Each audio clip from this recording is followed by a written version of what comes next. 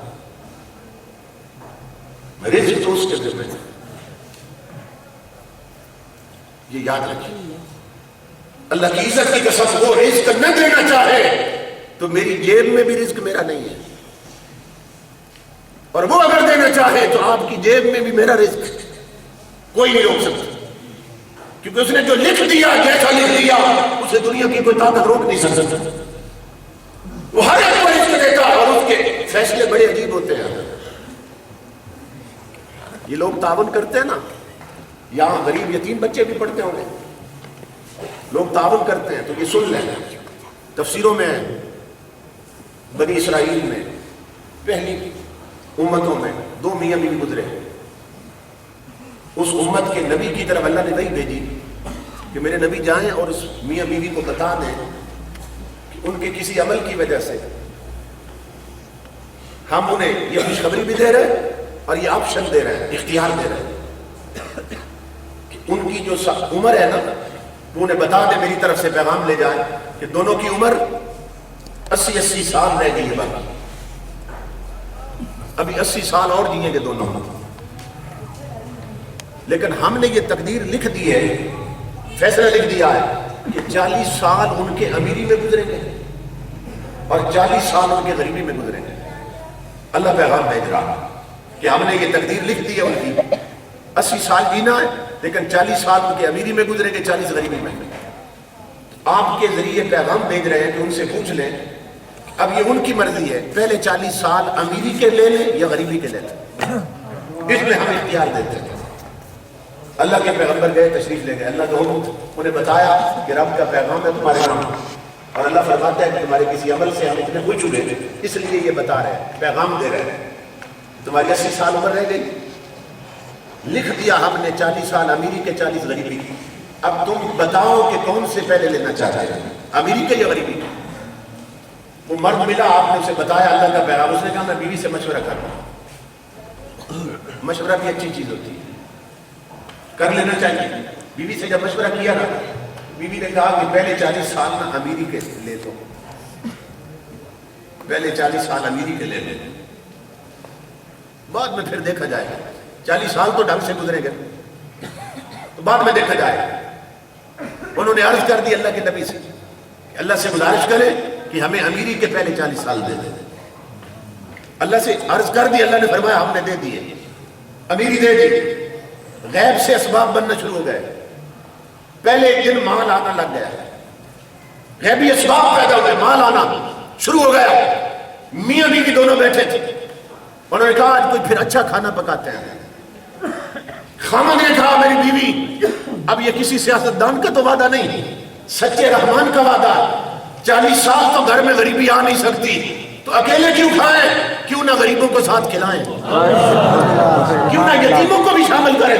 ایسا کر، دیگچی نہیں دیگ رکھ، دیگ رکھ، اور تندوری نہیں تندور میں آگ جلا، روٹیاں پکا، میں یتیم ڈھونڈ لاتا ہوں، میں غریب ڈھونڈ لاتا ہوں، سارے مل کے کھائیں گے۔ امام الانبیاء کے غلاموں، ابھی پہلا لنگر تیار ہوا تھا، غریب یتیم بیٹھ گئے، جب انہوں نے کھانا کھایا، کھانا کھا کر یتیموں نے ہاتھ اٹھائے اوپر دیکھے، مولا انہوں نے ہمیں دیا انہیں اور دے، انہوں نے